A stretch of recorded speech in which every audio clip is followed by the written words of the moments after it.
بسم اللہ الرحمن الرحیم۔ پیارے دوستو السلام علیکم۔ پیارے دوستو، آج ہم آپ کو بتائیں گے امام حسین رضی اللہ تعالی عنہ کی شہادت کا واقعہ اور کربلا کا مکمل واقعہ۔ پیارے دوستو، امام حسین رضی اللہ تعالی عنہ سے بیعت کا مطالبہ ہوتا ہے اور آپ رضی اللہ تعالی عنہ مکہ کی جانب ہجرت کرتے ہیں۔ ابو جعفر رحمۃ اللہ فرماتے ہیں معاویہ رضی اللہ تعالی عنہ فوت ہو گئے۔ مدینہ کا والی اس وقت ولید بن عتبہ بن ابو سفیان رضی اللہ تعالی عنہ امیر معاویہ رضی اللہ تعالی عنہ کا بھتیجا اور یزید کا چاچا زاد بھائی تھا۔ اس نے حسین رضی اللہ تعالی عنہ بن علی رضی اللہ تعالی عنہ کی طرف بیعت لینے کی غرض سے قاصد بھیجا۔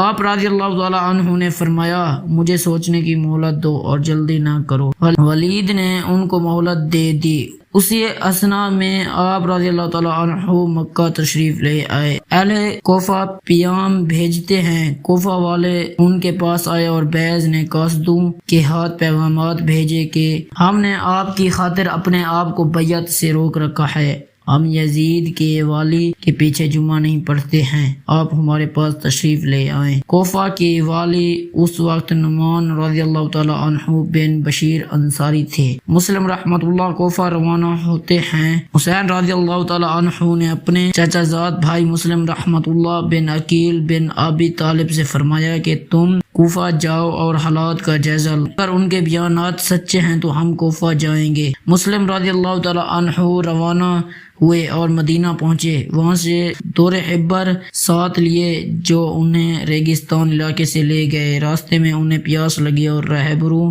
میں سے ایک پیاس کی وجہ سے جاں بحق ہو گیا۔ مسلم رحمۃ اللہ نے حسین رضی اللہ تعالی عنہ کو خط لکھا کہ مجھے اس خدمت سے سب کو دوش کر دیا جائے، مگر حسین رضی اللہ تعالی عنہ نے انہیں جواب دیا کہ آپ کوفہ جائیں۔ مسلم رحمۃ اللہ کوفہ روانہ ہوئے اور وہاں پہنچ کر اہل کوفہ میں سے ایک شخص کی قیام کیا جس کا نام مسلم ابن او سجا اسدی تھا۔ باشند گان کوفہ کی بیعت۔ باشند گان کوفہ کو جب ان کی آمد کی خبر ملی تو وہ ان کے پاس چوری چھپے آتے اور ان کے ہاتھ پر امام حسین رضی اللہ تعالی عنہ کے لیے بیعت کرتے، حتیٰ کہ کوفہ کے 12,000 واشندوں نے آپ کے ہاتھ پر بیعت کر لی۔ نعمان رضی اللہ تعالی عنہ بن بشیر کی حق گوئی و معزولی۔ یزید کی خواہوں میں سے ایک شخص عبید اللہ بن مسلم بن شعبہ الحضرمی تہذیب التہذیب نعمان رضی اللہ تعالی عنہ بن بشیر کے پاس گئے اور کہا یہ تو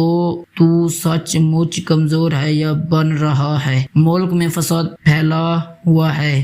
نعمان رضی اللہ تعالی عنہ نے اس سے کہا اس قوت سے جس میں خدا سے سرکشی ہو، مجھے وہ کمزوری عزیز تر ہے جو مجھے خدا کے حلقہ اطاعت سے بیر نہیں کرتی، اور میں ایسا نہیں کہ جس کا اللہ نے پردہ رکھا ہے میں اس کا راز افشا کروں۔ اس شخص نے نعمان رضی اللہ تعالی عنہ کی یہ بات یزید کو لکھ بھیجی۔ یزید نے اپنے آزاد کر دیے مسیح غلام سرجون کو بلایا جس سے وہ مشورہ لیا کرتا تھا، اسے حالات سے آگاہ کیا۔ سرجون نے کہا اگر معاویہ رضی اللہ تعالی عنہ زندہ ہوتے تو کیا آپ ان کا مشورہ قبول کرتے؟ یزید نے کہا ہاں۔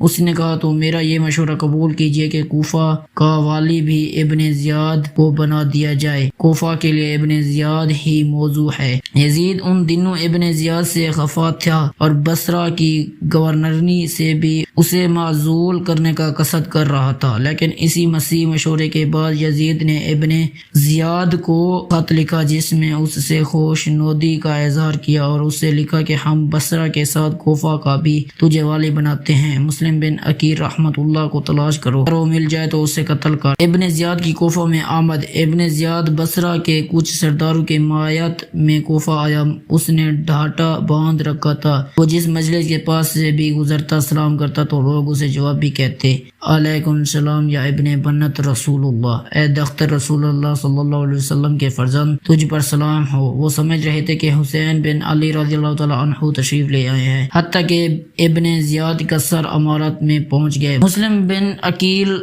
رضی اللہ تعالی عنہ کی تلاش۔ اس نے اپنے ایک آزاد کردہ غلام کو 3,000 درہم دیے اور اس سے کہا جاؤ اور اس شخص کو دریافت کرو جس کے ہاتھ پر کوفہ والی بیعت کر رہے ہیں اور اس پر یہ ظاہر کرو کہ تم حمس کے باشندے ہو اور بیعت کی غرض سے حاضر ہوئے ہو اور یہ رقم دے کر اس کی مالی حالت بھی مضبوط کرنا چاہتے ہو۔ وہ غلام بڑی احتیاط سے کھوج میں لگا رہا حتیٰ کہ وہ کوفہ کے اس بوڑھے آدمی مسلم ابن اوسجہ تبری کے پاس پہنچ گیا جو بیعت حسین رضی اللہ تعالیٰ عنہ کے سلسلے میں کام کر رہے تھے۔ اس نے شیخ سے بات کی تو انہوں نے کہا تم سے مل کر مجھے خوشی بھی ہوئی ہے اور افسوس بھی۔ خوشی اس بات کی ہے کہ خدا نے تمہیں سیدھی راہ دکھائی ہے، مگر افسوس اس بات کا ہے کہ ہمارے کام کو بھی ابھی تک استحکام میسر نہیں آیا۔ پھر شیخ اسے مسلم رضی اللہ تعالیٰ عنہ کے پاس لے گئے۔ مسلم رضی اللہ تعالیٰ عنہ نے رقم اس سے قبول کر لیا اور اس سے بیعت بھی کر لیا۔ وہاں سے وہ ابن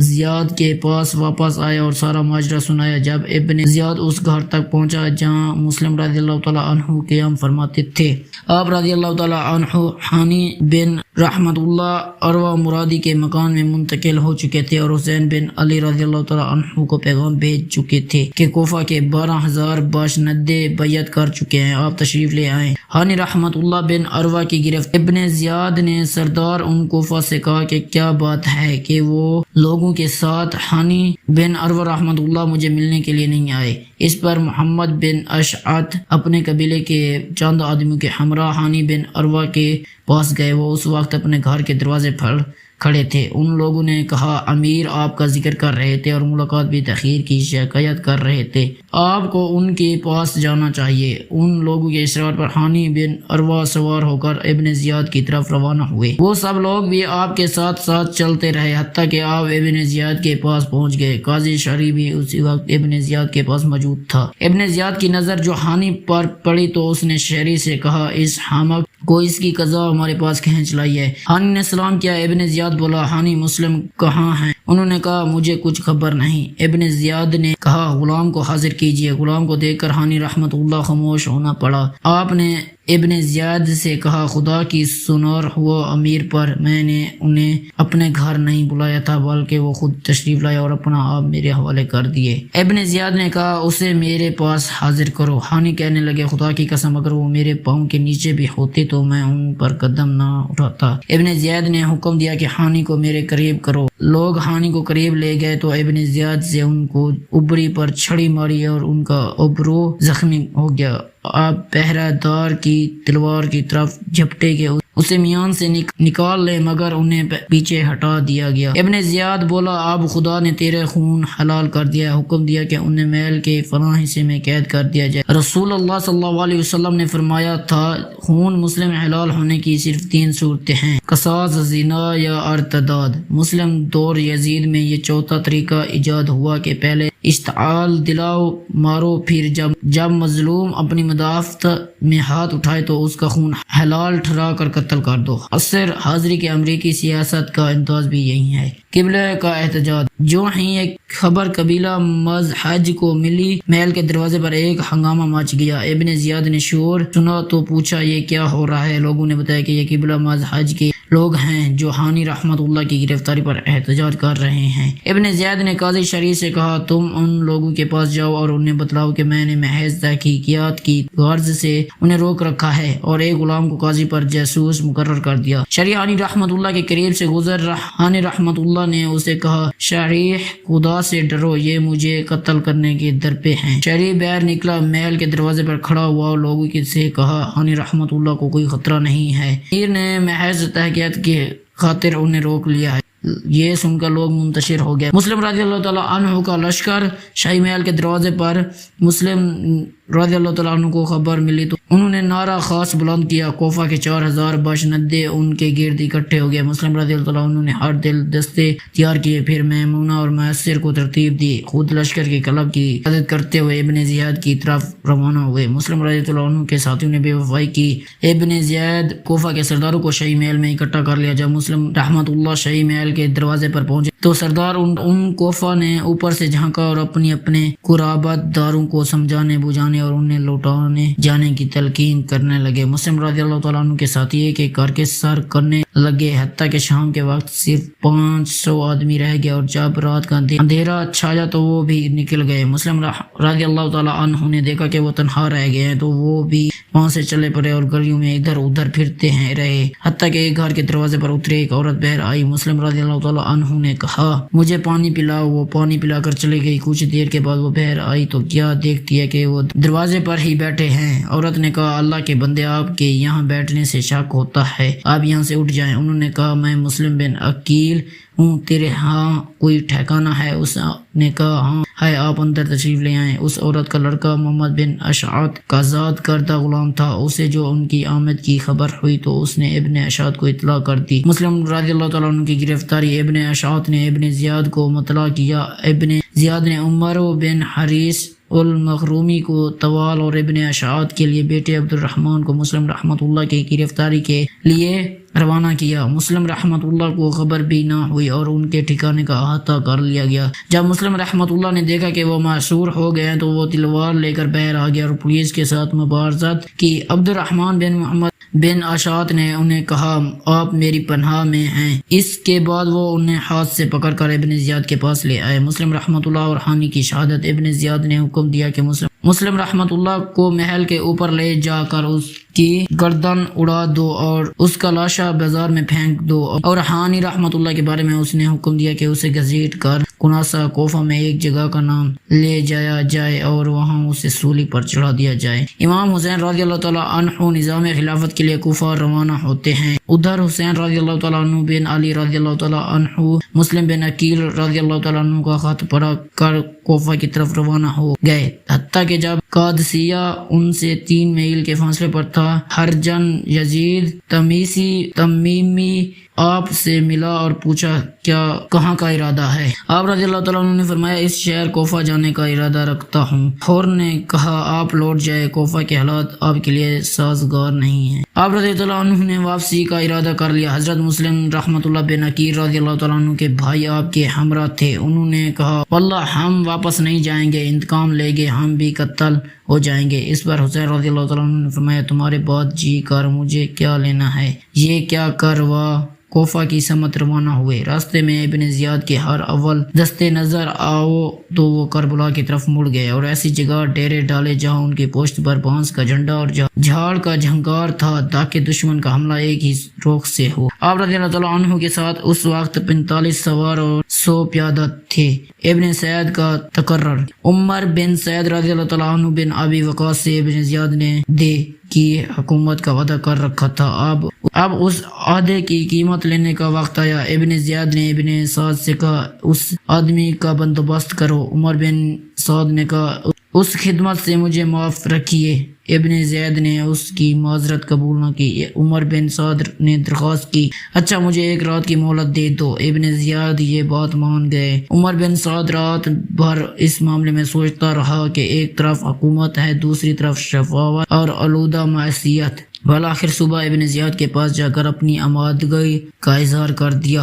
امام حسین رضی اللہ تعالیٰ عنہ کی تجویز۔ ابن سعد حسین رضی اللہ تعالیٰ عنہ کی طرف روانہ ہوئے۔ وہاں پہنچا تو آپ رضی اللہ تعالیٰ عنہ نے اس سے کہا دیکھو ان باتوں میں سے کوئی ایک بات مان جاؤ۔ نمبر 1 مجھے چھوڑ دو کہ جہاں سے آیا ہوں وہیں واپس چلا جاؤں۔ نمبر 2 یا مجھے یزید کے پاس جانے دو۔ نمبر 3 یا مجھے چھوڑ دو کہ میں کسی سرحد پر چلا جاؤں۔ صحنہ کربلا کا آغاز ہوتا ہے۔ عمر ابن سعد نے یہ تجویز قبول کر لی اور منظوری کے لیے ابن زید کو خبر دی۔ ابن زید نے لکھا نہیں کوئی عزت نہیں یہاں تک کہ وہ میرے ہاتھ پر بیعت کر لے۔ حسین رضی اللہ تعالیٰ عنہ نے فرمایا نہیں واللہ یہ ہرگز نہ ہوگا۔ اس پر ابن سعد نے حسین رضی اللہ تعالیٰ عنہ کے ساتھ جنگ چھیڑ دی۔ حسین رضی اللہ تعالیٰ عنہ کے تمام ساتھی شہید ہو گئے اور ان میں سے 10 اوپر ان کے گھرانے کے نوجوان بھی تھے۔ شیر خوار بیٹے کی شہادت۔ ایک تیر آیا اور ان کے اس بیٹے کو لگا جسے وہ گوش میں لیا ہوئے تھے۔ آپ رضی اللہ تعالیٰ عنہ نے اس خون پونچھتے جاتے اور فریاد کرتے جاتے ہیں اے اللہ ہمارے اور ان کے لیے درمیان تو ہی فیصلہ کر جنہوں نے ہمیں یہ کہہ کر بولا ہم تمہاری مدد کریں گے اور اب وہی ہمارے قتل کے در پہ ہیں۔ امام حسین رضی اللہ تعالیٰ عنہ کی شہادت۔ پھر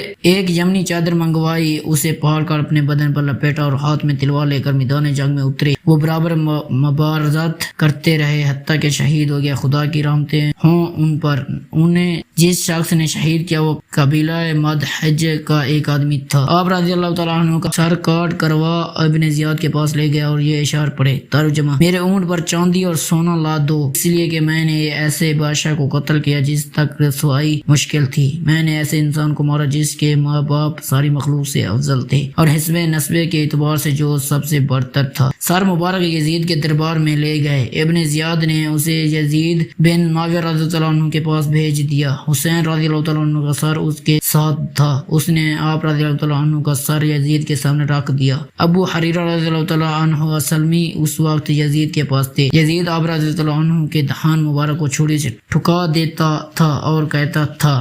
ترجمہ: تلواریں ان لوگوں کی کھوپڑیاں چیخ دیتی ہیں جو ہم پر گرا گزرتے ہیں اور وہ بڑے ہی سرکش اور ظالم ہوتے ہیں۔ ابو حریرہ رضی اللہ عنہ نے کہا، چھری دہان مبارک سے اٹھاؤ، خدا کی قسم میں نے بارہا دیکھا ہے کہ رسول اللہ صلی اللہ علیہ وسلم نے اپنا دہان مبارک اس دہان پر رکھا اور اسے چوما۔ خواتین اور بچے یزید کے دربار میں۔ ادھر ابن سعد نے آپ رضی اللہ عنہ کے اہل عیاں کو ابن زیاد تک پہنچا دیا۔ حسین رضی اللہ عنہ بن علی رضی اللہ عنہ کے گھرانے کا صرف ایک ہی فرزند بچہ تھا جو بیماری کے باعث خواتین کے پاس تھا۔ یہ امام زین العابدین رحمۃ اللہ تھے جو زیر نظر روایت کے ماخذ امام ابو جعفر رحمۃ اللہ کے والد ماجد ہیں۔ ابن زید نے حکم دیا کہ انہیں بھی قتل کر دیا جائے، لیکن پھوپھی زینب رضی اللہ تعالیٰ عنہ نے اسے لپیٹ گئے اور فرمانے لگی، خدا کی قسم یہ ہرگز قتل نہیں ہوگا، پہلے مجھے قتل کرو۔ یہ دیکھ کر ابن زید کچھ نرم پڑ گئے اور ان کے قتل سے رک گئے۔ پھر ابن زید نے ان عورتوں اور بچوں کو یزید کے پاس بھیج دیا۔ یزید نے دربار عام کیا، ان خواتین اور بچوں کو دربار میں لایا گیا۔ لوگوں نے یزید کو فتح کی تہنیت دی۔ ایک درباری نے جس کی آنکھیں نیلی تھی اور چہرہ سرخ تھا، ان میں سے ایک نوعمر لڑکی پرنگا ہے، جما دیں، اور کہنے لگی، اے امیر المومنین یہ لڑکی مجھے بخش دیجئے۔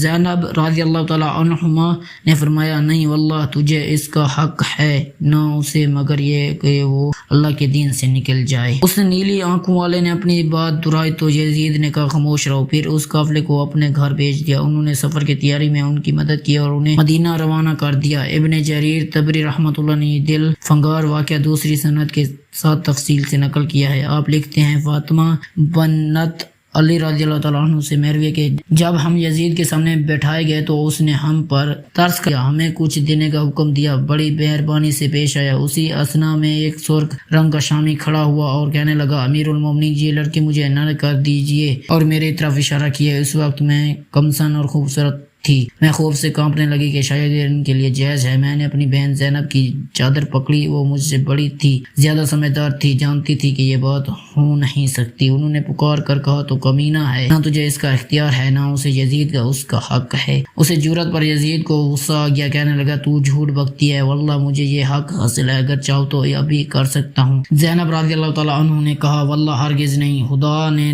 تمہیں ہرگز یہ حق نہیں دیا۔ یہ دوسری بات ہے کہ تم ہماری ملت سے نکل جاؤ اور ہمارے دین چھوڑ کر دوسرا دین اختیار کر لو۔ یزید اور بھی خفا ہوا، کہنے لگا، میرے سامنے تم یہ کہتی ہو دین سے تیرا باپ علی رضی اللہ تعالیٰ عنہ اور تیرا بھائی حسین رضی اللہ تعالیٰ عنہ نکل چکا ہے۔ زینب رضی اللہ تعالیٰ عنہما نے بلا تعمیل جواب دیا، اللہ کے دین سے، میرا نانے کے دین سے، میرے باپ کے دین سے، میرے بھائی کے دین سے تو نے، تیرے باپ نے، تیرے دادا نے ہدایت پائی۔ یزید چلایا، اے دشمن خدا تو جھوٹی ہے۔ زینب بولی، تو زبردستی حاکم بن بیٹھا ہے، ظلم سے گالیاں دیتا ہے، اپنی قوت سے مخلوق کو دباتا ہے۔ فاطمہ بنت علی رضی اللہ عنہما کہتی ہیں، یہ گفتگو سن کر شاید یزید شرمندہ ہو گیا، کیونکہ پھر کچھ نہ بولا، مگر وہ شامی پر کھڑا ہوا اور وہی بات کہی۔ اس پر یزید نے غضبناک آواز میں سے اسے ڈانٹ پلائی، دور ہو کم بخت، خدا تجھے موت کا فرشتہ بخشے۔ اس واقعے سے جہاں خواند نبوت کے جرأت و شجاعت ظاہر ہوتی ہے، وہاں یہ بھی اندازہ ہوتا ہے کہ یزید اقتداء و قوت کے نشے میں کتنا بدمست تھا اور اپنے ارد گرد کیسے بے حیا کردار لوگ اکٹھے کیے ہوئے تھے۔ سوچئے اور اپنی ایمانی جذبات کو تازہ کر کے سوچئے کہ اہل بیت رضی اللہ تعالیٰ عنہ کی عزت و عصمت پر اٹھنے والی بے شرم نگاہیں ہیں، ان کی شان اقدس پر حرف گہری کرنے والی بے پاک اور ناپاک زبانیں کیا امت محمد صلی اللہ علیہ وسلم میں شمار ہونے کے لیے قابل ہیں۔ قافلہ مدینہ واپسی پہنچتا ہے۔ جب یہ قافلہ مدینہ پہنچا تو بن عبد المطلب کی ایک خاتون بال بکھیرے ہوئے اپنی آستین پر سر رکھے ہوئے ان کے سامنے آئی۔ وہ روتی تھی اور یہ اشار پڑتی تھی،